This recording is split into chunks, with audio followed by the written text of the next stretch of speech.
Olá, bora falar de um assunto que está em tudo na nossa vida, mas que a gente nem sempre para pensar? Comércio internacional. Pois é, essa força invisível que basicamente decide o que a gente veste, o que a gente come e até quanto custa o pãozinho na padaria. É só parar para pensar. Esse celular aí na mão. Ou na mesa. Ele tem um verdadeiro passaporte, cheio de carimbos. Cada pecinha, cada material, viajou o mundo todo antes de chegar onde está agora. E essa jornada, essa grande viagem, é a alma do comércio global. E ó, isso não é nenhuma novidade, viu? A gente faz isso há séculos. Pensa nas antigas caravanas da Rota da Seda. Hoje, elas viraram navios cargueiros gigantescos, mas a ideia é a mesma.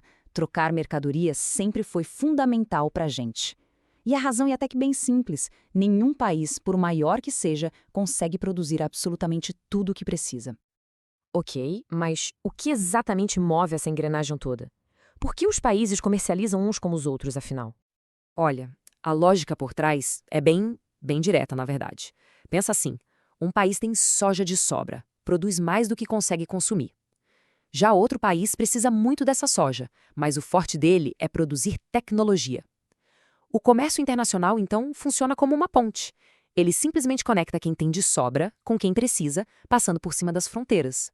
Só que essa troca não acontece no caos, de qualquer jeito. Existem algumas ideias, umas teorias econômicas bem fortes que guiam tudo isso. É como se fosse a planta baixa, sabe? O projeto de como todo esse mercado global deveria funcionar. Vamos dar uma olhada nas principais? Essa forma de pensar o comércio foi mudando com o tempo, claro. Tudo começou lá atrás, em 1776, com um cara chamado Adam Smith. Depois veio David Ricardo e deu uma refinada na ideia. E assim foi evoluindo, até chegar em conceitos mais modernos, como os do Michael Porter. A primeira grande teoria, a do Adam Smith, é a mais intuitiva de todas. Pense assim: se o Brasil é imbatível na produção de café, produzindo muito mais barato do que, sei lá, a Escócia, então o foco do Brasil deve ser exportar café. Simples assim. É a lógica do faça o que você faz de melhor. Aí veio o David Ricardo e digamos que ele deu uma complicadinha genial na coisa. Ele pensou o seguinte: e se um país for o melhor em produzir tudo?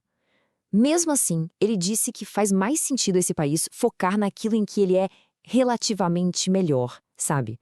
Onde a vantagem dele é ainda maior. E o resto, deixa para os outros. É pura estratégia. E é aqui que está o pulo do gato. A vantagem absoluta é sobre ser o campeão, o número um em custo e produção. Ponto. Já a vantagem comparativa é mais xadrez, é mais estratégia. É sobre escolher qual batalha lutar, aquela que vai te dar um maior retorno, mesmo que em tese se pudesse ganhar todas as outras. Certo. Deixando um pouco a teoria de lado e vindo para o mundo real de hoje, o fato é que os países não costumam jogar sozinhos nesse tabuleiro. Eles formam times. Conforme a globalização foi se intensificando, ali pelos anos 90, os países sacaram que juntos eles poderiam ser mais fortes. E aí o que aconteceu? Começaram a criar alianças, os famosos blocos econômicos. A ideia era simples: facilitar o comércio entre os parceiros do bloco e, claro, defender seus interesses em comum no cenário mundial. E essa união não é tudo ou nada, ela tem níveis, como se fosse uma escadinha. Começa com uma coisa mais simples, tipo uma zona de livre comércio, onde o pessoal só combina de reduzir as tarifas entre si. Mas isso pode ir evoluindo, até chegar numa união econômica completa, que é o nível máximo, como é da única e tudo mais, como é o caso da União Europeia. Beleza, agora vamos dar um zoom no coração de todas essas teorias, de todos esses blocos econômicos, a gente encontra duas ações. Duas ações bem simples, na verdade, que são o motor de tudo.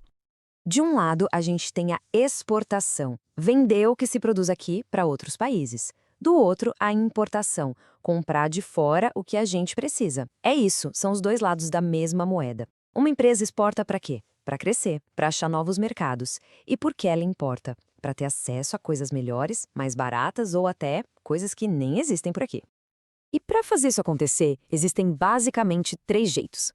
Tem a forma direta, onde a própria empresa que produz vai lá e vende para o comprador estrangeiro. Dá mais controle? Dá, mas também dá um trabalhão. Tem a forma indireta, com um intermediário no meio. E tem a opção de usar uma trading company, que é uma empresa especialista no assunto, que sabe todos os caminhos das pedras e resolve toda a burocracia. Ok, agora vamos para a parte que, digamos, interessa a todo mundo: o dinheiro. Porque todo produto que cruza uma fronteira carrega uma etiqueta de preço. E essa etiqueta, olha, tem muito mais coisa do que só o valor do produto em si. Para quem exporta, a notícia costuma ser boa. Pensa bem, os governos querem que as empresas do país vendam cada vez mais para o resto do mundo. Então, para incentivar isso, a regra geral é menos impostos na exportação. Assim, o produto nacional fica mais barato e mais competitivo lá fora. Mas menos impostos não quer dizer zero impostos.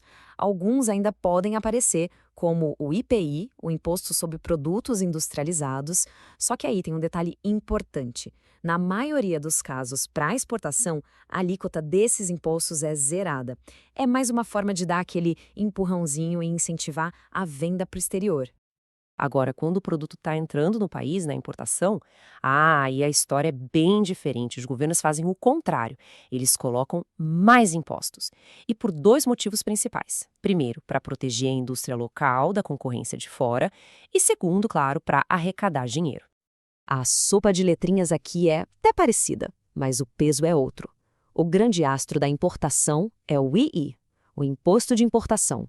É com ele que o governo consegue controlar melhor o que entra, proteger o mercado interno e, sim, ele pode deixar um produto que vem de fora bem mais caro. E a conta não para por aí, não. Além dos impostos, ainda tem um monte de taxas operacionais. Tem o frete, tem a armazenagem no porto, os custos com documentação, o serviço do despachante aduaneiro, tudo isso vai somando, somando e entra no custo final do produto. Então, no fim das contas, o ponto é este: tudo está conectado. Desde aquela ideia super teórica lá do David Ricardo sobre vantagem comparativa, até a taxa que se paga para um container ficar parado no porto, é uma teia gigante e complexa. E é essa teia que, literalmente, move a economia do mundo. E isso tudo nos traz a uma pergunta final. Num mundo onde tudo é digital, instantâneo, onde se compra algo da China com um clique, será que esses blocos comerciais, baseados em geografia, ainda fazem sentido? Será que eles são o futuro? Bom, essa é uma pergunta que vai definir as próximas décadas da economia global. Fica aí a reflexão.